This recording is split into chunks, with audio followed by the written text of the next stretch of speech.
নতুন দল জাতীয় নাগরিক পার্টির আত্মপ্রকাশ। ১৫১ সদস্যের কমিটিতে আহ্বায়ক নাহিদ, সদস্য সচিব আখতার। ঐক্যবদ্ধভাবে রাষ্ট্র সংস্কারের আহ্বান। বাংলাদেশকে আর কখনোই বিভাজিত করা যাবে না। বাংলাদেশে ভারতপন্থী পাকিস্তানপন্থী কোনো রাজনৈতিক ঠাঁই হবে না। বাংলাদেশের সরকারি যত কর্মকর্তা কর্মচারী আছে তারা যেন আর তাদের দায়িত্ব পালন বাদ দিয়ে তোষামোদির রাজনীতিতে লিপ্ত না হয়।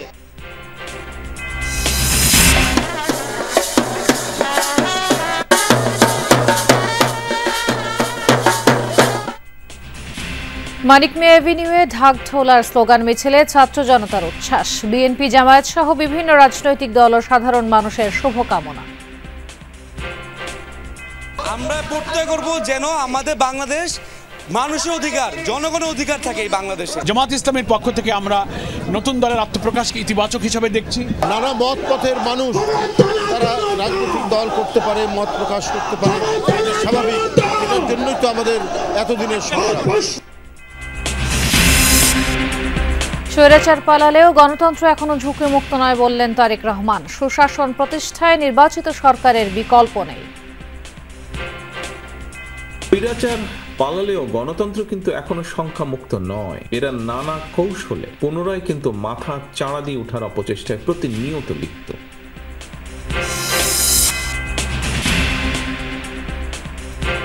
সৌদি আরব সহ মধ্যপ্রাচ্যের দেশগুলোতে দেখা গেছে পবিত্র রমজানের চাঁদ। দেশগুলোতে আজ থেকে শুরু হচ্ছে সিয়াম সাধনার মাস। সকল জল্পনা কল্পনার অবসান ঘটিয়ে অবশেষে আত্মপ্রকাশ ঘটল জুলাই আন্দোলনে নেতৃত্ব দেয়া শিক্ষার্থীদের নতুন রাজনৈতিক দল জাতীয় নাগরিক পার্টির। নতুন দলের নেতৃত্বে থাকছেন জুলাই আন্দোলনের সামনের সারির নেতারা। দলের আহ্বায়ক এক দফার ঘোষণা দেয়া নাহিদ ইসলাম, সদস্য সচিব আখতার হোসেন। দলপ্রধান নাহিদ ইসলাম বলেন, বাংলাদেশে ভারত বা পাকিস্তানপন্থী কোনো রাজনীতির ঠাঁই হবে না।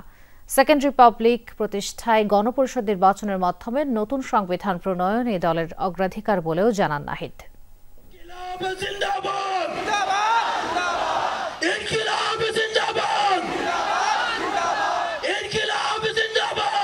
শেষ পর্যন্ত আত্মপ্রকাশ ঘটল জুলাই আন্দোলনে নেতৃত্ব দেয়া শিক্ষার্থীদের দল জাতীয় নাগরিক পার্টির। গণঅভ্যুত্থানের পর ছাত্র জনতার নেতৃত্বে যে নতুন রাজনৈতিক দলটি বাংলাদেশে আত্মপ্রকাশ করতে যাচ্ছে তার নাম জাতীয় নাগরিক পার্টি। জুলাই অভ্যুত্থানে শহীদ ইসমাইল হোসেন রাব্বির বোন মিম আক্তারকে দিয়ে ঘোষণা করানো হয় দল ও শীর্ষ দুই নেতৃত্বের নাম। আহ্বায়কের নাম হচ্ছে নাহিদ ইসলাম এবং সদস্য সচিব আখতার হোসেন। সাধারণ জনগণ এখন পুরনো ব্যবস্থা ভেঙে তরুণদের নেতৃত্বে নতুন রাজনৈতিক বন্দোবস্ত চায়, যেখানে রাজনৈতিক সহিংসতা, দুর্নীতি, পরিবারতন্ত্র ও ব্যক্তিকেন্দ্রিক রাজনীতি থাকবে না। এই পরিবর্তনের ধারা এগিয়ে নিতেই নতুন মধ্যপন্থী রাজনৈতিক দল গঠন হলো। জুলাই আন্দোলনে এক দফার ঘোষক নাহিদ ইসলাম যখন মঞ্চে, তখন স্লোগানে স্লোগানে মুখর গোটা মানিক মিয়া এভিনিউ। নাহিদ জানান, জনগণের অধিকার ভিত্তিক রাষ্ট্র পুনর্গঠনের লক্ষ্যে জাতীয় নাগরিক পার্টির আত্মপ্রকাশ। বলেন, এমন একটি রাজনৈতিক সংস্কৃতির বিকাশ হবে যেখানে বিভেদের বদলে ঐক্য, প্রতিশোধের বদলে ন্যায় বিচার এবং পরিবারতন্ত্রের বদলে প্রতিষ্ঠা করা হবে মেধা আর যোগ্যতার মানদণ্ড। জানান, এনসিপি হবে গণতান্ত্রিক, সমতা ভিত্তিক ও জনগণের প্রতিনিধিত্বকারী রাজনৈতিক দল। বরং রাষ্ট্রে পৃষ্ঠে জেঁকে বসা ফ্যাসিবাদী ব্যবস্থা বিলোপের মাধ্যমে একটি নতুন রাজনৈতিক বন্দোবস্তের আকাঙ্ক্ষা থেকে এই অভ্যুত্থানে সাড়া দিয়েছিল, যেন জনগণের অধিকার ভিত্তিক ও মর্যাদা ভিত্তিক একটি রাষ্ট্র পুনর্গঠিত হয়। সেই লক্ষ্য নিয়েই আমরা জাতীয় নাগরিক পার্টি এনসিপির প্রতিষ্ঠার ঘোষণা দিচ্ছি। দৃঢ় কণ্ঠে তার উচ্চারণ, বাংলাদেশে ভারত পাকিস্তানপন্থী কোনো রাজনীতির ঠাঁই হবে না। যে বাংলাদেশকে আর কখনোই বিভাজিত করা যাবে না। বাংলাদেশে ভারতপন্থী পাকিস্তানপন্থী কোনো রাজনৈতিক ঠাঁই হবে না। ভেঙে পড়া রাজনৈতিক, সামাজিক, অর্থনৈতিক প্রতিষ্ঠানগুলো পুনরায় গড়ে তোলাই হবে নতুন দলের অগ্রাধিকার। নাহিদ ইসলাম বলেন, সেকেন্ড রিপাবলিক প্রতিষ্ঠার জন্য গণপরিষদ নির্বাচনের মাধ্যমে নতুন সংবিধান প্রণয়ন করতে চায় এনসিপি। একটি গণতান্ত্রিক নতুন সংবিধান প্রণয়নের মাধ্যমে আমাদেরকে সাংবিধানিক স্বৈরতন্ত্র পুনঃপ্রতিষ্ঠার সকল সম্ভাবনার অবসান ঘটাতে হবে। আমাদের সেকেন্ড রিপাবলিক প্রতিষ্ঠার জন্য গণপরিষদ নির্বাচনের মাধ্যমে একটি নতুন সংবিধান প্রণয়ন আমাদের অন্যতম প্রাথমিক লক্ষ্য। জুলাই আন্দোলনের সেই স্লোগানে আবারও প্রকম্পিত গোটা এলাকা। নাহিদের কণ্ঠে কণ্ঠ মেলান উপস্থিত নেতাকর্মীরাও। দালালি না রাজপথ, ক্ষমতা না জনতা, ইয়াপস না সংগ্রাম। লামিয়া তিথি, যমুনা নিউজ, ঢাকা। নতুন রাজনৈতিক দল জাতীয় নাগরিক পার্টির শীর্ষ অর্গানোগ্রামে আছেন 10 জন। আহ্বায়ক কমিটিতে পদ মোট 151টি। মানিক মিয়া এভিনিউতে এর আংশিক ঘোষণা দেন সদস্য সচিব আখতার হোসেন। জানানো হয়, নতুন এ দলের পদবণ্টন করা হয়েছে যোগ্যতার সক্ষমতার ভিত্তিতে, সবার মতামত নিয়ে। পদ পাওয়া নেতারা প্রতিজ্ঞা করেন প্রচলিত রাজনৈতিক চর্চার বাইরে গিয়ে রাজনীতির মাঠে ধরে রাখবেন জুলাই অভ্যুত্থানের স্পিরিট। আত্মপ্রকাশ আয়োজনে আরও জানান কি হবে তাদের অগ্রাধিকার আর প্রচলিত ধারার বাইরে ব্যতিক্রম কিছু। জনাকীর্ণ মানিক মিয়া এভিনিউ। জুলাই অভ্যুত্থানে অংশ নেয়াদের পদচারণা আর আন্দোলনের সময়কার সেই সব স্লোগানে মুখরিত পুরো এলাকা। বিকেল 4টার পর মঞ্চে নতুন দলের শীর্ষ নেতারা। আহ্বায়ক কমিটির নাম আনুষ্ঠানিক ঘোষণা করেন সদস্য সচিব আখতার হোসেন। জানান, আহ্বায়ক নাহিদ ইসলাম, সিনিয়র যুগ্ম আহ্বায়ক সামান্তা শারমিন, সিনিয়র যুগ্ম আহ্বায়ক আরিফুল ইসলাম আদিব, সদস্য সচিব তিনি নিজে, সিনিয়র যুগ্ম সদস্য সচিব তাসনিম জারা, সিনিয়র যুগ্ম সদস্য সচিব নাহিদা সারোয়ার নিভা, দক্ষিণাঞ্চলের মুখ্য সংগঠক হাসনাত আবদুল্লাহ আর উত্তরে সার্জিস আলম, মুখ্য সমন্বয়ক নাসির উদ্দিন পাটোয়ারি, যুগ্ম মুখ্য সমন্বয়ক আব্দুল হান্নান মাসুদ। 54 বছর পরে আমরা যে সুযোগ পেয়েছি, একটি নতুন সংবিধানের বাস্তবতা তৈরি হয়েছে। এই তরুণরা স্বপ্ন দেখে আগামীর বাংলাদেশ এক নতুন সংবিধানের মাধ্যমে পরিচালিত হবে। সেই স্বপ্ন বাস্তবায়নে গণপরিষদ নির্বাচনের দাবি জানিয়ে আমি আমার বক্তব্য এখানেই শেষ করছি। এই কমিটির নেতৃত্বেই আসন্ন ত্রয়োদশ জাতীয় সংসদ নির্বাচনে অংশগ্রহণ করবে নতুন এই দল জাতীয় নাগরিক পার্টি। এই দলের শীর্ষ নেতারা বলছেন যে তারা যেই রাজনৈতিক চিন্তা করছেন তাতে কুমারের ছেলেও প্রধানমন্ত্রী হতে পারবে। বক্তব্যের পোডিয়ামে যখন দক্ষিণের মুখ্য সংগঠক হাসনাত আবদুল্লাহ, তখন সবার কণ্ঠে আন্দোলনের সেই স্লোগান। হাসনাত জানান, সংসদে কারা যাবেন এবার ঠিক করবে জনতা। প্রচলন হবে একতার রাজনীতির, নেতৃত্ব উঠে আসবে মেধা আর যোগ্যতায়। এই সংসদের মসনদে কে বসবে সেটি নির্ধারণ করবে এই ভূখণ্ডের মধ্যে যারা রয়েছে, সেই ভূখণ্ডের মানুষ। আমরা ইনস্টিটিউশনগুলোকে প্রপারলি ফাংশনাল করব। আমরা আপনাদেরকে কমিটমেন্ট দিতে চাই, এই বিভাজনের রাজনীতির ঊর্ধ্বে উঠে আমরা একতার রাজনীতি বাংলাদেশে চালু করব। আমরা নিশ্চিত করতে চাই এদেশ থেকে পরিবারতন্ত্র এদেশ থেকে কবরস্থ হয়েছে। এদেশে কামারের ছেলে প্রধানমন্ত্রী হবে, কুমারের ছেলে প্রধানমন্ত্রী হবে। এদেশে যোগ্যতার ভিত্তিতে এদেশে নেতৃত্ব উঠে আসবে। উত্তরাঞ্চলের মুখ্য সংগঠক সার্জিস আলম জানান, এ দল থেকে মানুষ কি পাবে। অনুরোধ করি, বাংলাদেশের সরকারি যত কর্মকর্তা কর্মচারী আছে তারা যেন আর তাদের দায়িত্ব পালন বাদ দিয়ে তোষামোদির রাজনীতিতে লিপ্ত না হয়। আমরা অনুরোধ করি, বাংলাদেশ পুলিশ নামক যেই প্রতিষ্ঠানটিকে খুনি হাসিনা ধ্বংস করে দিয়েছে, সেই প্রতিষ্ঠানটি যেন কাজের মাধ্যমে তার গৌরবটি আবার ফিরিয়ে আনে। আমরা আপনাদেরকে অনুরোধ করি, সরকারি সকল অফিস আদালত যত কিছু রয়েছে, সে পুলিশ হোক, বিচারক হোক, আমলা হোক, দয়া করে সে পুলিশ হোক, বিচারক হোক, আমলা হোক, দয়া করে জনগণ থেকে হাত পেতে ওই ঘুষের টাকা নিবেন না। কোন অপরাধীর জন্য সুপারিশ দিয়ে আমরা যেন থানায় না যাই, কোন অপরাধীর জন্য সুপারিশ দিয়ে আমরা যেন কোনো বিচারকের কাছে না যাই। ঘোষণা করা কমিটির যুগ্ম আহ্বায়ক ও যুগ্ম সদস্য সচিব পদে বেসরকারি বিশ্ববিদ্যালয়ের শিক্ষার্থী ছাড়াও আছেন আন্দোলনে অংশ নেয়া আইনজীবী, চিকিৎসক ও সাবেক সশস্ত্র বাহিনীর কর্মকর্তা। আখলাকুস সাফা, যমুনা নিউজ, ঢাকা।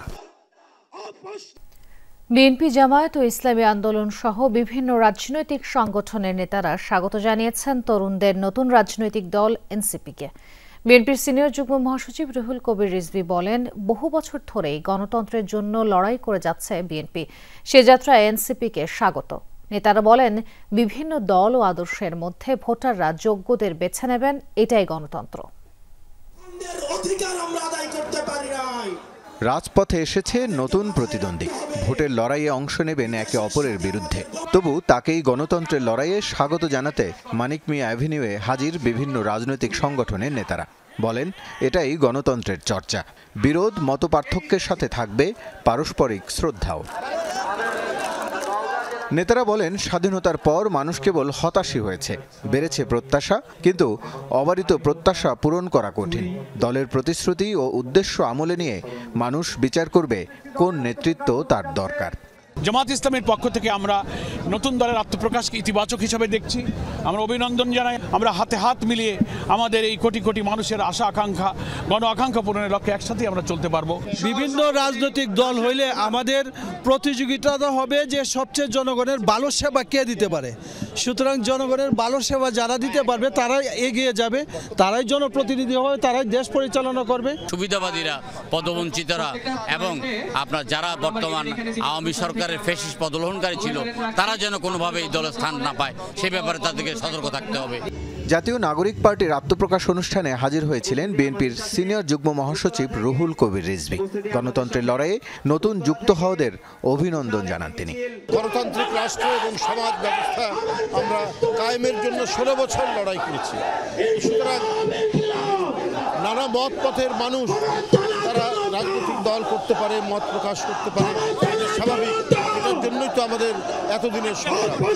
বিদেশি কূটনীতিকরাও হাজির হয়েছিলেন জুলাই অভ্যুত্থানকারীদের রাজনৈতিক যাত্রাকালে। আর আমি আশা করি তাদের এই সব স্বপ্ন পূরণ হবে। আমরা ভাটিকান থেকে আমাদেরও সহযোগিতা যেটুকু পারি এটা করব। আমন্ত্রিত অতিথিদের ধন্যবাদ জানান নাহিদ ইসলাম। বলেন, আগামীর বাংলাদেশে ঐক্য ধরে রাখতে সচেষ্ট থাকবে জাতীয় নাগরিক পার্টি। রাসেল আহমেদ, যমুনা নিউজ, ঢাকা। স্বৈরাচার পালিয়ে গেলেও গণতন্ত্র এখনও ঝুঁকিমুক্ত নয় বলে মন্তব্য করেছেন বিএনপির ভারপ্রাপ্ত চেয়ারম্যান তারেক রহমান। চট্টগ্রামে জন্মাষ্টমী উদযাপন পরিষদের সম্মেলনে ভিডিও কনফারেন্সে দেয়া বক্তব্যে তিনি আরও বলেন, পলাতক স্বৈরাচার নানামুখী ষড়যন্ত্রে লিপ্ত।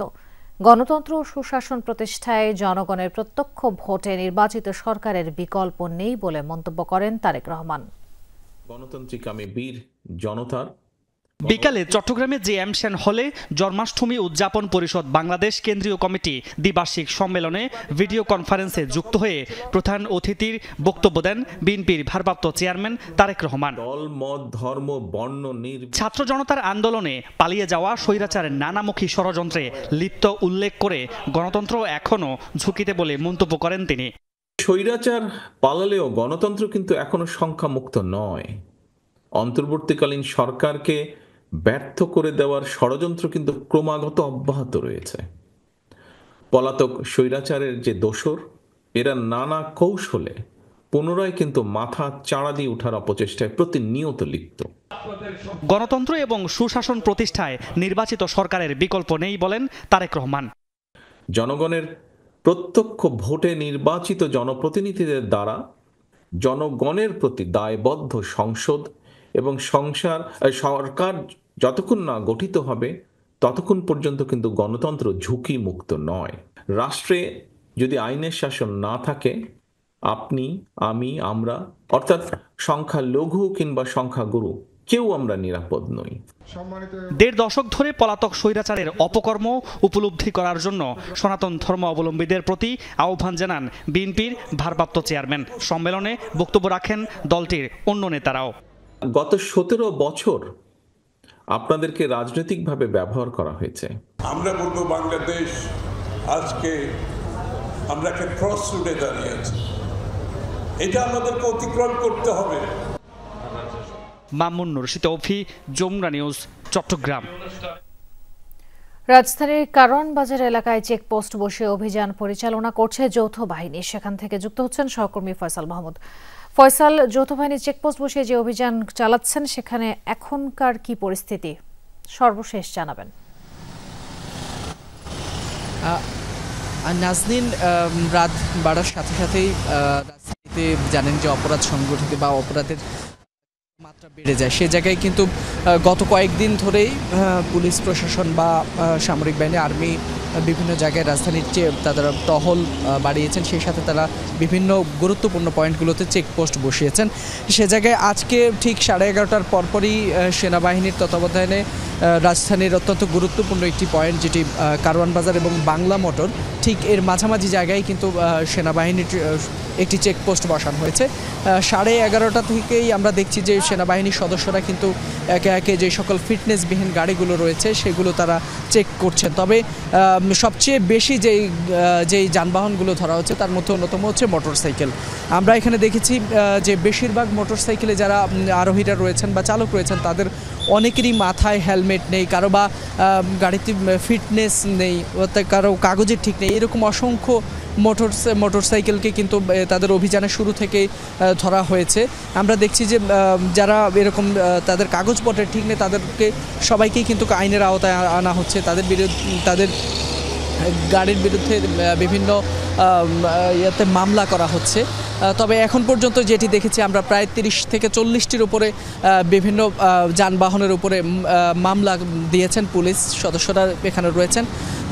এছাড়া পুলিশের তাজদিন আর্মির পাশাপাশি কিন্তু আমরা দেখছি যে এখানে পুলিশেরও তৎপরতা রয়েছে। তারা পুলিশের যে সকল গাড়িতে বা যাদের কাগজপত্রের সমস্যা দেখতে পাচ্ছেন তাদের বিরুদ্ধেই মামলা দিচ্ছে। তবে এই অভিযান কতক্ষণ নাগাদ চলবে সেটি এখন আর্মির সদস্যরা জানায়নি। হয়তো কিছুক্ষণের মধ্যেই এই অভিযান শেষ করে দেবেন তারা। নাজনীন, যুক্ত হওয়ার জন্য ধন্যবাদ ফয়সাল। সৌদি আরব, সংযুক্ত আরব আমিরাত সহ মধ্যপ্রাচ্যের বিভিন্ন দেশে দেখা গেছে পবিত্র রমজান মাসের চাঁদ। কাল থেকে এসব দেশে শুরু হচ্ছে সিয়াম সাধনার মাস। শনিবার থেকে রোজা শুরুর ঘোষণা সর্বপ্রথম দিয়েছে অস্ট্রেলিয়া। একই দিন থেকে রোজা শুরু হচ্ছে ওমান, দুবাই, ইন্দোনেশিয়াতেও। সেই হিসেবে বাংলাদেশে রোজা শুরু হতে পারে আগামী রোববার। মালয়েশিয়ায় মাহে রমজানের চাঁদ দেখা না যাওয়ায় রোববার থেকে রোজা রাখবেন মুসল্লিরা। মালয়েশিয়া ছাড়াও ভারত, ফিলিপাইন, ব্রুনেই ও জাপানেও রোববার থেকে শুরু হবে রোজা।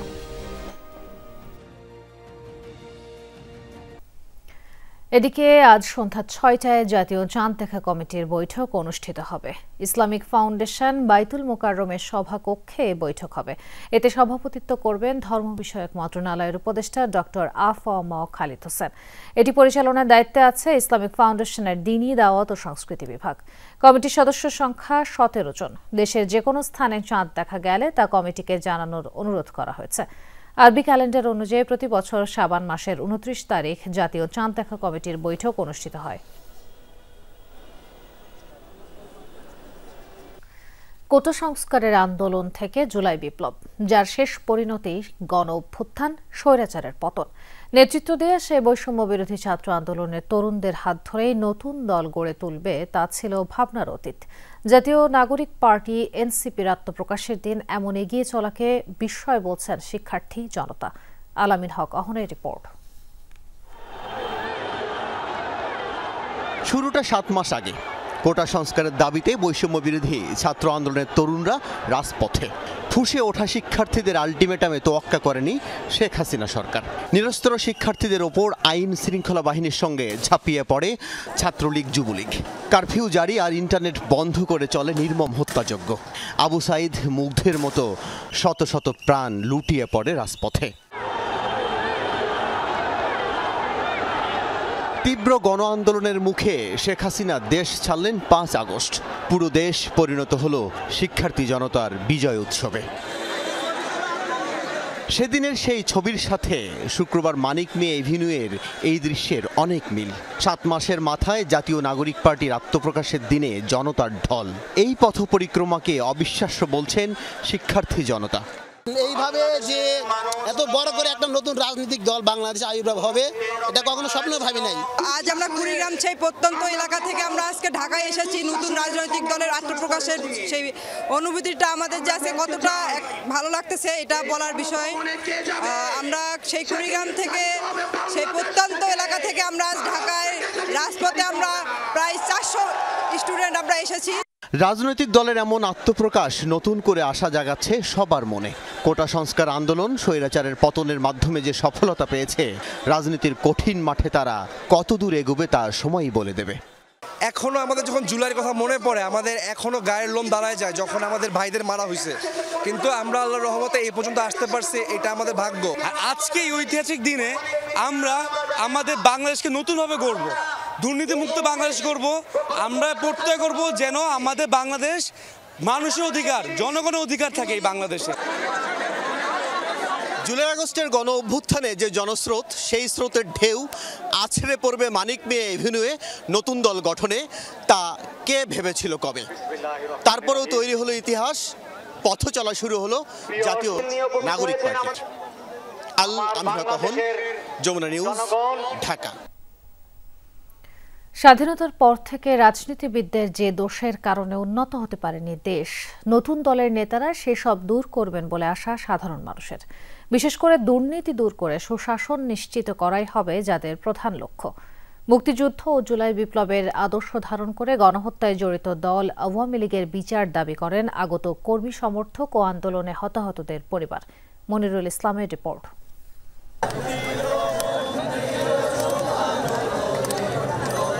কথা ছিল আসছে ফাল্গুনে দ্বিগুণ হব। গণঅভ্যুত্থানের সময় স্বপ্ন দেখানো এই তরুণরা এখন রাজনীতির ময়দানে। ফাল্গুনের এমন দিনের সূর্যটাও যেন নতুন নেতৃত্বের সম্ভাষণে ছড়াচ্ছিল লাল আভা।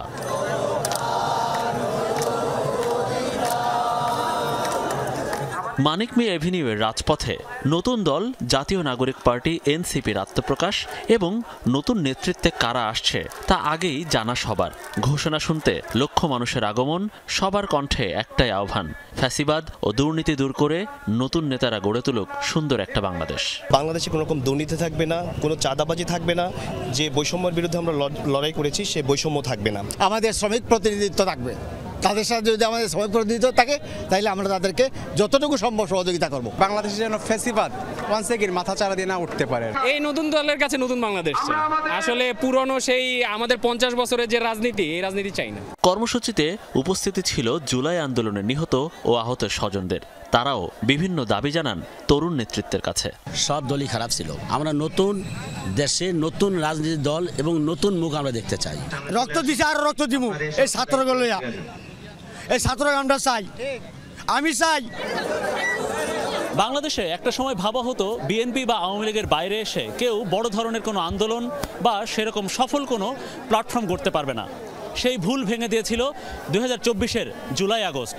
আর সেই 2024-এর জুলাই আগস্টের পর সেই ব্যানারটি এখন রাজনৈতিক দলের বড় প্ল্যাটফর্মে অংশ নিল।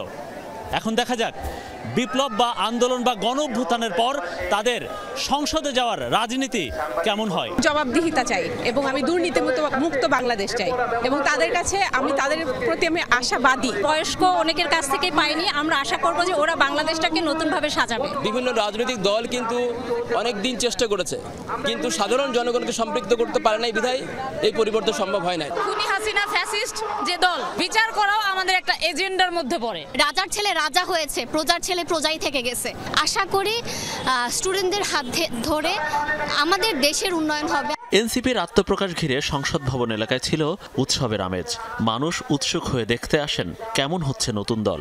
নেতাদের নাম ঘোষণার পর স্লোগান দিয়ে একাত্মতা জানান সবাই। মনিরুল ইসলাম, যমুনা নিউজ, ঢাকা। শেখ হাসিনার আমলে হওয়া শাপলা চত্বর সহ সব হত্যাকাণ্ডের বিচার করতে ইচ্ছুক অন্তর্বর্তী সরকার, তবে এর জন্য সময় দিতে হবে, জানিয়েছেন প্রধান উপদেষ্টার প্রেস সচিব শফিকুল আলম। পাশাপাশি সবাইকে ধৈর্য ধরার আহ্বান জানান। সকালে এফডিসিতে শাপলা চত্বরের হত্যাকাণ্ড নিয়ে আয়োজিত ছায়া সংসদে তিনি এসব কথা জানান। এ সময় ডিবেট ফর ডেমোক্রেসির চেয়ারম্যান হাসান আহমেদ চৌধুরী কিরণ শাপলা চত্বর হত্যাকাণ্ডের প্রকৃত কারণ উদ্ঘাটনে দ্রুত তদন্ত কমিশন গঠনের দাবি জানান। ডিবেট ফর ডেমোক্রেসির আয়োজনে রাজধানীর এফডিসিতে ছিল ছায়া সংসদ। আলোচ্য ইসলাম বিদ্বেষ নয়, ক্ষমতায় টিকে থাকতেই শাপলা চত্বরে হত্যাকাণ্ড চালানো হয়। প্রস্তাবের পক্ষে তামিরুল মিল্লাত কামিল মাদ্রাসা ও বিপক্ষে ছিল তানজিমুল উম্মাহ আলিম মাদ্রাসা। নারীদেরকে পর্দার মাধ্যমে ঘরে আবদ্ধ করে রাখা যাবে না এবং স্পিকার তিনি পর্দাশীল নারীদেরকে জীবনদান টেন্টের সঙ্গে বিতার্কিকদের দুই পক্ষের উপস্থাপন ও যুক্তি খণ্ডন শেষে কথা বলেন প্রধান উপদেষ্টার প্রেস সচিব শফিকুল আলম। জানান, শেখ হাসিনার আমলে হওয়া শাপলা চত্বর সহ সব হত্যাকাণ্ডের বিচার করতে ইচ্ছুক অন্তর্বর্তী সরকার, তবে এর জন্য সরকারকে সময় দিতে হবে। তাই সবাইকে ধৈর্য ধরার আহ্বান জানান তিনি। বলেন, জুলাই গণহত্যা ও ফ্যাসিস্ট আমলের গুম নিয়ে সরকার অগ্রাধিকার ভিত্তিতে তদন্ত করে যাচ্ছে। ইন্টারিম গভর্নমেন্টের ইচ্ছা আছে যে সমস্ত হত্যাকাণ্ডই ইনভেস্টিগেট করা। পরবর্তীতে যে গভর্নমেন্টই আসছেন, আমার মনে হয় যে শাপলা চত্বরের উপরে সবাই ইনভেস্টিগেট করবেন। শাপলা চত্বরে কি হয়েছিল, হাসিনার আমলে যারাই যত ধরনের হত্যাকাণ্ডে যারাই জড়িত ছিলেন সবাইকে বিচারে আনা হবে এবং আমরা সবাইকে অনুরোধ করব আপনারা অস্থির হবেন না। শাপলা চত্বরে মৃতের প্রকৃত সংখ্যা নিরূপণে হেফাজতে ইসলামের গবেষণা করা উচিত বলে মনে করেন প্রেস সচিব। বলেন, ক্ষমতা পাকাপাকি করতেই ওই রাতে গণহত্যা চালানো হয়েছিল। হেফাজতের যে মৃত্যু কতজন হয়েছে এখন আমরা সঠিকভাবে জানি না, ইনক্লুডিং হেফাজত। করা উচিত যে এইটার উপরে নিজেরাই একটা ইনভেস্টিগেট করা, পাকাপাকিভাবে বন্দোবস্ত করার একটা পুরো জিনিসটাই ওই সময়তে ওয়ার অন টেরর চলছে। ওয়ার অন টেররে সে আসলে বেনিফিট নিতে চাচ্ছে। বাংলাদেশে এদেরকে আমি মেরে কেটে আমি দেখাচ্ছি যে আমি তোমার জন্য ইন্টারন্যাশনাল পার্টনার। বিতর্ক প্রতিযোগিতায় সভাপতিত্ব করেন ডিবেট ফর ডেমোক্রেসির চেয়ারম্যান হাসান আহমেদ চৌধুরী কিরণ। হেফাজতে ইসলামের সমাবেশে হত্যাকাণ্ডের প্রকৃত ঘটনা উদ্ঘাটনে দ্রুত তদন্ত কমিশন গঠন সহ 5 দফা সুপারিশ করেন তিনি। হেফাজত সমাবেশে নির্মম হত্যাকাণ্ডের প্রকৃত ঘটনা উদ্ঘাটনের লক্ষ্যে অতি দ্রুত একটি তদন্ত কমিশন গঠন করা। অনেক তদন্ত কমিশন হয়েছে, কিন্তু হেফাজতে যে হত্যাকাণ্ড হয়েছে সেটি নিয়ে কিন্তু এখনো পর্যন্ত কোনো তদন্ত কমিশন গঠিত হয়নি। ছায়া সংসদ বিতর্ক প্রতিযোগিতায় জয়ী হয় প্রস্তাবের বিপক্ষে থাকা তানজিমুল উম্মাহ আলিম মাদ্রাসা। প্রস্তাবটি গৃহীত হয়নি। তানফির মৌসুম, যমুনা নিউজ, ঢাকা।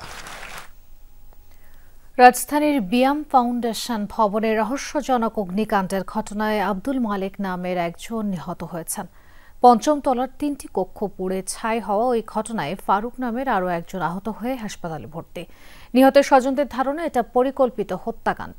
ঘটনার কিছু সময় আগ থেকে কক্ষগুলোর সামনে সিসিটিভি বন্ধ ছিল। অন্য ক্যামেরা পর্যবেক্ষণ করে মুখ ঢাকা এক ব্যক্তির সন্দেহজনক গতিবিধি দেখা গেলেও তাকে শনাক্ত করতে পারেনি পুলিশ। শুক্রবার ভোররাতে আগুন লাগে রাজধানীর নিউ এস্কাটনের বিয়াম ফাউন্ডেশনের ৫ম তলায়। খবর পেয়ে ফায়ার সার্ভিস ছুটে এসে আগুন নেভালেও পুড়ে যায় বেশ কয়েকটি রুম। সকালে আব্দুল মালেক নামে এক কর্মচারীর মরদেহ ভবনের নিচ থেকে উদ্ধার করেন বিয়ামের স্টাফরা। আহত আরও একজন সহ দুজনকে নেওয়া হয় ঢাকা মেডিকেলে। স্বজনরা জানান, মালেক যে রুমে থাকতো সেখানে আগুন লাগেনি, এমন মৃত্যু রহস্যজনক বলছেন তারা। পাশের রুম হয়েছে, পাশের রুম হয়েছে, কিন্তু 7 নম্বর রুমে কোনো ইয়ে হয় না। 7 নম্বর রুমে ওরা ছিল। ওখানে যেহেতু 2 জন ছিল, একজন মারা গেছে আর একজন আছে, আর ওনার কি অবস্থা, উনি কি ইনজুরি হয়েছে এটাও একটু দেখার বিষয়। বাস্ট হইলে আবার এই হাত নাকি ভাঙ্গা, ঠিক আছে, এখন বাস্ট হইলে এইভাবে হইবে কেন? প্রত্যক্ষদর্শীরা জানায়, আগুন লাগে বিসিএস বহুমুখী সমবায় সমিতির 504 নম্বর রুমে। এই রুমের সব কিছুই পুড়ে গেছে, কিন্তু কর্মচারী মালেক ঘুমাতেন 507 নম্বর রুমে, যেখানে ক্ষয়ক্ষতির তেমন কোনো আলামত নেই। আগুনটা কোন রুমে লাগে? এই রুমেই বিস্ফোরণ, যা বলেন সেটাই এই রুমে। মালেক মারা গেছে কিভাবে? কয়েছি ব্রাস্ট হয়ে। ঘটনাস্থলে আসেন পুলিশ, র্যাব, ডিবি সহ বিভিন্ন সংস্থার সদস্যরা।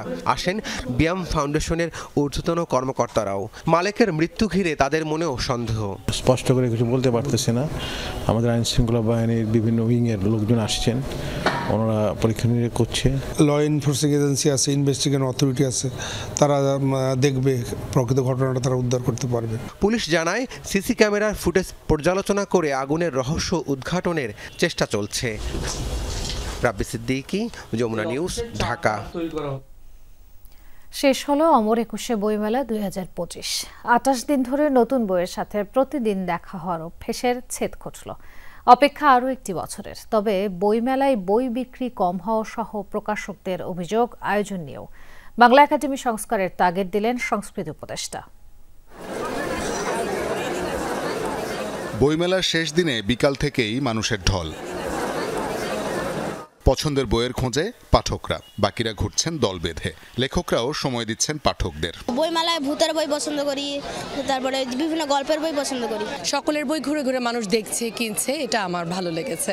জগা খিচুড়ি মেলা মনে হয়েছে। দুঃখজনক হলো এই ব্যাপারটা সত্যি। আমি জানি না যে এটা কেন এইভাবে করা হয়েছে, সিদ্ধান্তটা কীভাবে এসেছে সেটা আমি জানি না। এটা খুবই পাঠকদের জন্য, লেখকদের জন্য অস্বস্তিকর। হকারদের উৎপাত রয়েছে, অন্যান্য নানাবিধ তৈজসপত্রের বিক্রি রয়েছে, কিন্তু বইমেলার প্রতি মানুষের যে একটা আকর্ষণ থাকে, একটা ভালোবাসা থাকে, সেটা থাকে না। তবে মেলার আয়োজন নিয়ে বিস্তর অভিযোগ লেখক প্রকাশকদের।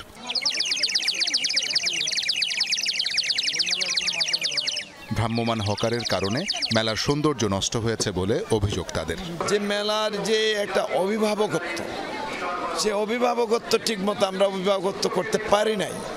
তা নাইলে মেলা তো শত শত হকার কি করে মুখ করে। বাংলা একাডেমিকেও যদি এটা আয়োজন করতেই হয়, তাহলে আমার যেটা পরামর্শ সেটা হলো যে এটার জন্য আলাদা একটা সেল থাকতে হবে, যে বইমেলা নিয়ে যারা সারা বছরব্যাপী কাজ করবে। মেলার সফলতা বাড়াতে প্রকাশকদের হাতে দায়িত্ব তুলে দেওয়ার দাবি অনেকের। দুর্নীতি হয়েছে, মেলার মাঝখানে স্টল, অনিয়ম, মেলাকে নিয়ে অবহেলা।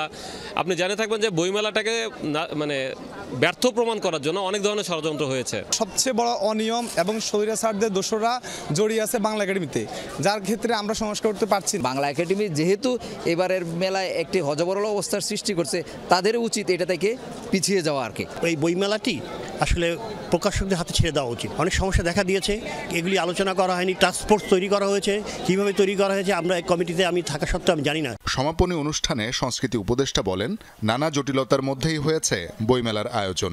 সংস্কার হবে বাংলা একাডেমিরও। বাংলা একাডেমির সংস্কার প্রয়োজন এবং এই সংস্কারটা করবে গবেষক, লেখক, সাহিত্যিক যারা। এটা নিয়ে আমরা কাজ করছি বাংলা একাডেমির সঙ্গে নিবিড়ভাবে, এবং দেশের গুণীজন যারা আছেন তারাই এর সঙ্গে যুক্ত থাকবেন। শেষ দিনে নতুন বই প্রকাশিত হয়েছে ৩৩৫টি। এবারের বইমেলায় এসেছে সর্বমোট ৩,২৯৯টি নতুন বই। শওকত মঞ্জুর শান্ত, যমুনা নিউজ, ঢাকা। দ্রব্যমূল্য নিয়ন্ত্রণে অন্তর্বর্তী সরকার ব্যর্থ। রমজানকে কেন্দ্র করে যাতে নিত্য প্রয়োজনীয় জিনিসপত্রের দাম না বাড়ে, সেজন্য সরকারের প্রতি আহ্বান জানিয়েছেন বাংলাদেশ জামায়াতে ইসলামী। বাদ জুমা জাতীয় মসজিদ বায়তুল মোকাররমের সামনে জামায়াতের ঢাকা মহানগর দক্ষিণের আয়োজনে বিক্ষোভ সমাবেশে এমন মন্তব্য করেন জামায়াত নেতারা। এ সময় মানবতা বিরোধী অপরাধে কারাগারে থাকা জামাত নেতা এটিএম আজহারুল ইসলামের মুক্তির দাবি জানানো হয়। আইনশৃঙ্খলা পরিস্থিতি নিয়ন্ত্রণে সরকারকে কঠোর হওয়ার আহ্বান জানান নেতারা। একই সাথে রমজানের পবিত্রতা বজায় রাখতে সিনেমা হল, বার বন্ধের আহ্বান জানান। পরে একটি বিক্ষোভ মিছিল কাকরাইল হয়ে বায়তুল মোকাররমে শেষ হয়।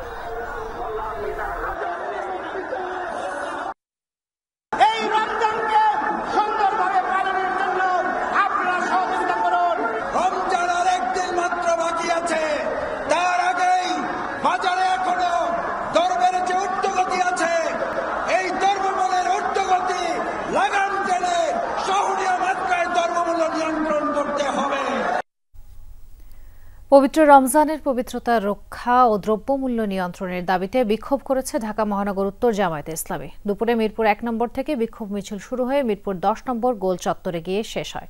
এই সময় ঢাকা মহানগর উত্তর জামায়াতের আমির মোহাম্মদ সেলিম উদ্দিন বলেন, এই রমজানে দ্রব্যমূল্য অবশ্যই দেশের মানুষের ক্রয় ক্ষমতার মধ্যে রাখতে হবে।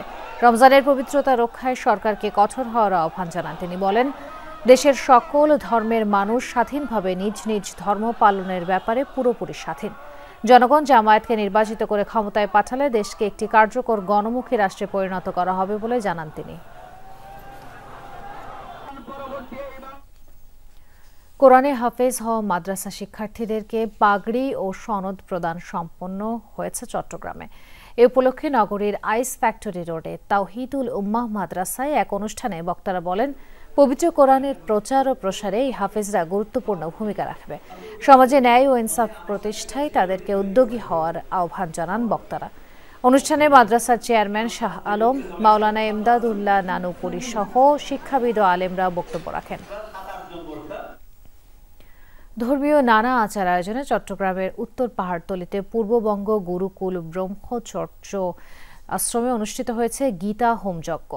নগরীর আকবরশাহ এলাকার লেক সিটি পাহাড়ে এই আশ্রমে দিনব্যাপী চলে শিব স্নান অভিষেক, সমবেত প্রার্থনা, গীতা অধ্যয়ন, গুরু পূজা, কীর্তন এবং শিবরাত্রি উদযাপন।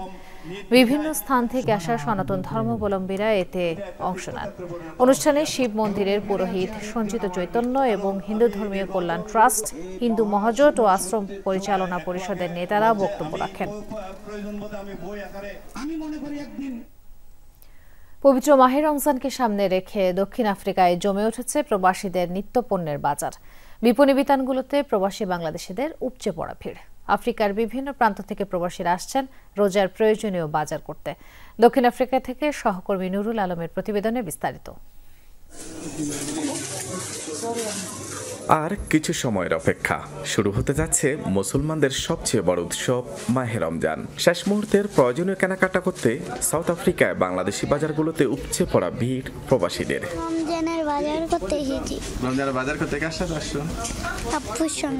দেশটির বিভিন্ন প্রান্ত থেকে এসব নিত্য প্রয়োজনীয় দেশীয় ও হালাল খাবার কিনতে সব বাংলাদেশি বাজার আসছেন বহু প্রবাসী। ছোলামুড়ি, খেজুর, মশলা থেকে শুরু করে দেশীয় মাছ ও সবজির বাজারেও চলছে রমরমা ব্যবসা। রমজানের বাজার করতে এসেছি, প্রায় 300-350 কিলোমিটার দূর থেকে এসেছি। এখানে সবকিছু পাওয়া যায় বাংলাদেশের পণ্য, এই বুট, মুড়ি, ডাল, তারপরে মাছ, এগুলাই আর কিছু স্পাইস, মশলা, স্পাইস, খেজুর, যা লাগে আর কি, মাছ, চাল, ডাল সবই। রোজা উপলক্ষে ব্যবসা বাণিজ্যের কাটতি বাড়ায় সন্তোষ প্রকাশ করেছেন প্রবাসী ব্যবসায়ীরাও। আমি বাঙালিদের প্রতি চিরকৃতজ্ঞ যে তাদের উজলে আমি ধরেন আমার রিজিক, এই জন্য আমি আমার বেস্টটাই সবসময় চেষ্টা করি যে কিভাবে আমি কম মূল্যে সেরা পণ্যটা তাদের কাছে নিয়ে আসতে পারি। রমজান মাস এই আমাদের ভেজিটেবল খুবই স্পেশাল প্রাইস দিছি আমরা, তো ভেজিটেবল আমাদের এখানে সব কিছু আইটেম পাওয়া যায় এখানে। Raduni spices, it's all a good quality. We've got turmeric, we've got dhania, we've got chili powder, we've got jeera, we've got all different things. সংযমের এ মাসে সবার মাঝে সম্প্রীতি বাড়াবে, এমনটাই প্রত্যাশা দেশটির প্রবাসী বাংলাদেশিদের।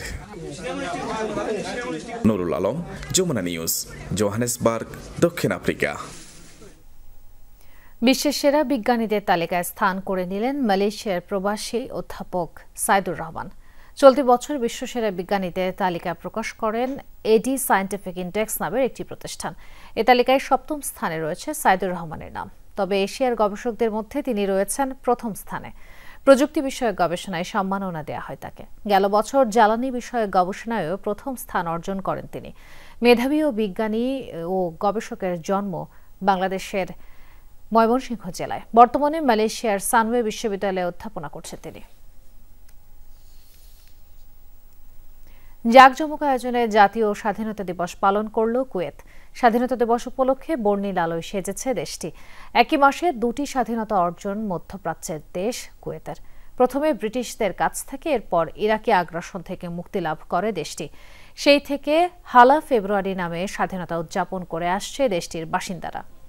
স্বাধীনতা দিবস উপলক্ষে মাসব্যাপী চলে নানা আয়োজন। বিশেষত 25 ও 26 ফেব্রুয়ারি থাকে বিশেষ প্রস্তুতি। রঙিন আলোয় সাজানো হয় কুয়েতের রাস্তাঘাট, শপিং মল সহ বিভিন্ন স্থাপনা। আকাশে খেলে আতশবাজির মনোমুগ্ধকর ঝলকানি। এই আনন্দ উৎসবে স্থানীয়দের পাশাপাশি অংশ নেয় দেশটির প্রবাসী বাংলাদেশিরাও। কুয়েতের যখন তাদের ন্যাশনালিটি ডে বা স্বাধীনতা দিবস আসে, তখন আমরা সবাই মিলে কুয়েতি এবং আমরা সবাই মিলেই উদযাপন করি এবং অনেক আনন্দ করি। আজকে 7 বছর আছি, 7 বছর দেখতেছি তাদের সাথে অনেকটাই মিশে আছি, খুব ভালো। তারা সবসময় এই স্বাধীনতা দিবস আসলে হালা ফেব্রুয়ারি, 25, 26 এরা অনেক এনজয় করে। ছুটির দিনের ঘোরাঘুরিতে সমুদ্র পাড়ে আসলাম, সাগরের পাড়ে। এখানে দেখলাম বাচ্চারা অনেক এনজয় করতেছে, প্যারাশুট দেখলাম, আতশবাজি দেখলাম। এই দেশে যে স্বাধীনতা অর্জন করেছে তার ঠিক 1 বছর পরে আমরা এই দেশে এসে হাজির হয়েছিলাম 92-তে। তখন থেকে যাবৎ পর্যন্ত এই স্বাধীনতা দিনটাকে নিজে ওরা কতটুকু আনন্দ উদযাপন করে সেটা আমাদের চোখের সামনে দেখা হয় প্রতি বছর। সৌদি আরবে গ্রিন বাংলা স্পোর্টস ক্লাবের রজত জয়ন্তী উপলক্ষে 3 দিন ব্যাপী অনুষ্ঠান আয়োজন করতে যাচ্ছে ক্রীড়া সংগঠনটি। রাজধানী রিয়াদের এক রেস্তোরাঁয় আয়োজিত সংবাদ সম্মেলনে এ ঘোষণা দেয় ক্রীড়া সংগঠনটি। সম্মেলনে উপস্থিত ছিলেন সংগঠনের প্রধান উপদেষ্টা আলামিন খান, পৃষ্ঠপোষক Abdullah Al Mamun, media marketing manager Saiful Islam Badal, coordinator Abu Saeed, গণমাধ্যম কর্মী মোহাম্মদ সেলিম উদ্দিন সহ আরো অনেকে।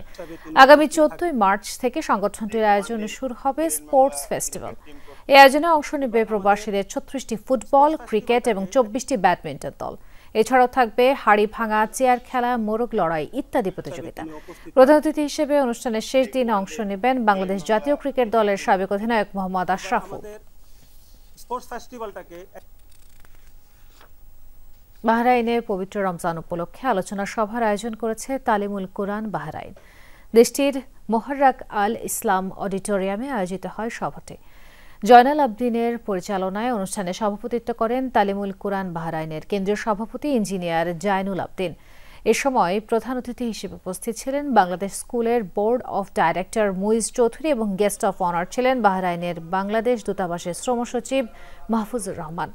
বিশেষ অতিথি হিসেবে উপস্থিত ছিলেন আইনুল হক সরকার, মোহাম্মদ জসিম উদ্দিন, নোমান উদ্দিন মনির, খ ম আশরাফ সহ আরো অনেকে। আলোচনা শেষ করা হয় বিশেষ দোয়া ও মোনাজাত দিয়ে। যে শাহী রমজান আসতেছে, যে আমরা এই মাসে কীরকম ভালো বেশি বেশি করে ইবাদত করতে পারবো আর এই মাস থেকে একটা বেনিফিট পেতে পারবো, এই জন্য তালিমুল কুরআনকে আমরা ধন্যবাদ জানাচ্ছি। এই পবিত্র রমজান মাসে যেই কোরআন নাজিল উপলক্ষে আল্লাহ তাআলা আমাদের উপর এই মাসে রোজা ফরজ করেছেন, সেই কোরআনের সাথে আমরা যেন সম্পর্ক করতে পারি, এই জন্য আমরা যেন সর্বাত্মক প্রচেষ্টা করতে পারি।